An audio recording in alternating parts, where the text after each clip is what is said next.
তো hey guys, welcome back to my channel Rakesh creation. চলে এলাম আবার একটা নতুন ভিডিও নিয়ে। আর আজকে আছি আমার মামাবাড়িতে।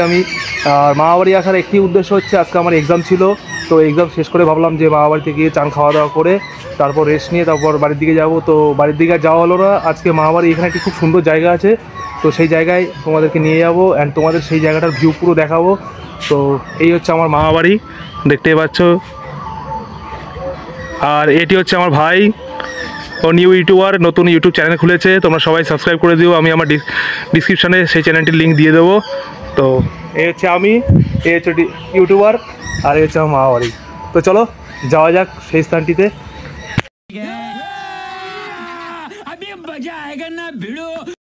তো ফ্রেন্ডস, তোমরা দেখতে পাচ্ছ এখন আমরা এই হেলিকপ্টার নিয়ে নিয়েছি, এই হেলিকপ্টারে করে এখন যাব। তো চলো যাওয়া যাক। আর সেই ভাই, ওকে বলেছি এখন সাইকেলটা তুই চালা, আসার পথে আমি। अभी मैं गाली नहीं दे सकता। नहीं, गाली नहीं देना। फैमिली देखती है, वरना मैं ऐसे गाली दूं ऐसे। চালাবো। তো চলো যাওয়া যাক। তো ফ্রেন্ডস, ফাইনালি সেই জায়গাটিতে এখন পৌঁছে গেছি। আর এটি হচ্ছে গঙ্গার পাড়, কল্যাণী গঙ্গার পাড়। আর এখানে হচ্ছে আমার মামাবাড়ি। মামাবাড়িতে প্রায় 5 মিনিট লাগে আসতে, তোমরা দেখতে পাচ্ছ পেছনে। তো এখান থেকে হচ্ছে अरे कहना क्या चाहते हो? অনেকটা বড় এরিয়া নিয়ে তোমরা সব দেখতেই পাচ্ছ। আর চলো দেখায় আসছে তোমাদেরকে। তো ফ্রেন্ডস, তোমরা দেখতেই পাচ্ছ এখানে একটি অনুষ্ঠান হচ্ছে। আর বলেছিলাম এটি পিকনিক স্পট। তো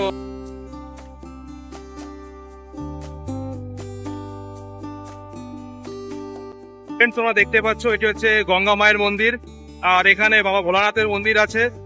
এটি হচ্ছে বাবা ভোলানাথের মন্দির। এই পুরো এরিয়াটা দিয়ে প্রচুর বড় একটা মেলা হয় গঙ্গা পুজোর সময়। এখানে একটি পিকনিক স্পট, মানে এখানে দেখতে পাচ্ছ সবাই নাচানাচি করছে।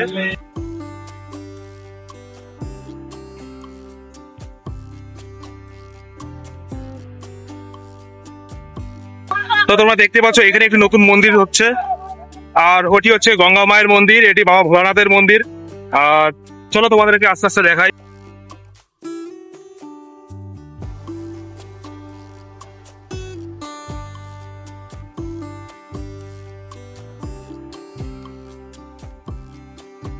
কদিন আগে একটি নতুন মন্দির তৈরি হয়েছে, বজরংবলীর মন্দির। তো তোমরা চলো, এই দেখো দেখতে পাচ্ছ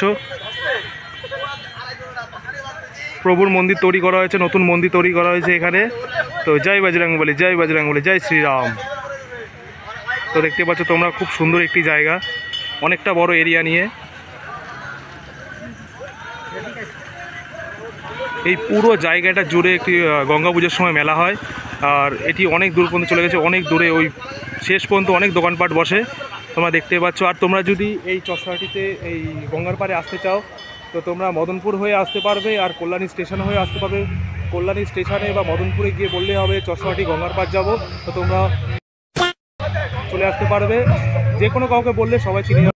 ফ্রেন্ডস, তোমরা একবার ভিউটা দেখো, শুধু এত সুন্দর ভিউ দেখো তোমরা। তো এটি হচ্ছে সেই গঙ্গার পাড়ের রাস্তা, এখান দিয়ে সোজা মদনপুর যাওয়া যায়। আর তোমরা যদি মদনপুর হয়ে আসতে চাও, তো এই রাস্তাটি দিয়েই তোমাদেরকে নিয়ে আসবে। আর যদি কল্যাণী স্টেশন হয়ে আসতে চাও, ওই পাশ দিয়ে আসতে হবে। খুব সুন্দর একটি প্লেস, তোমরা আসতে পারো এখানে। তো ফ্রেন্ডস, তোমরা দেখতেই পাচ্ছ ভিডিও বানাতে বানাতে পুরো সন্ধ্যা হয়ে গেছে, কারণ আমরা বেলা করে গঙ্গার পাড়ে ঢুকেছিলাম। আর এই সেই বজরংবলী মন্দির তোমাদেরকে এখন ভালোভাবে দেখাই। তো চলো, প্রভুকে তোমরা ভালোভাবে একবার দর্শন করে নাও। জয় বজরংবলী, জয় বজরংবলী। তো এখন সন্ধ্যা হয়ে গেছে, তোমরা দেখতেই পাচ্ছ, কারণ আমরা সন্ধ্যে করে ঢুকেছিলাম, বেলায় ঢুকেছিলাম, তো তার জন্য সন্ধ্যা হয়ে গেল। তো হে গাইজ, আজকের জন্য এটুকুই। আর তোমাদের তো গঙ্গার পাড়টা পুরোটা দেখালাম, যতটা সময় দেখানোর চেষ্টা করেছি। আর এই গঙ্গার পাড় প্লেসটি আমার খুবই ফেভারিট একটি জায়গা, কারণ আমি মামাবাড়ি আসলে এখানে তো আসবই, এসে কিছু সময় কাটিয়ে যাই। আর তোমাদেরকে তো বললাম তোমরা কীভাবে আসবে। আর তো চলো, আজকের জন্য এটুকুই। দেখা হচ্ছে নেক্সট ভিডিওতে। যদি ভিডিওটি ভালো লেগে থাকে তো একটি লাইক, সাবস্ক্রাইব আর কমেন্টে অবশ্যই জানিও ভিডিওটি কীরকম লাগলো। তো চলো, আজকের জন্য এটুকুই। দেখা হচ্ছে নেক্সট ভিডিওতে। Tata, bye bye.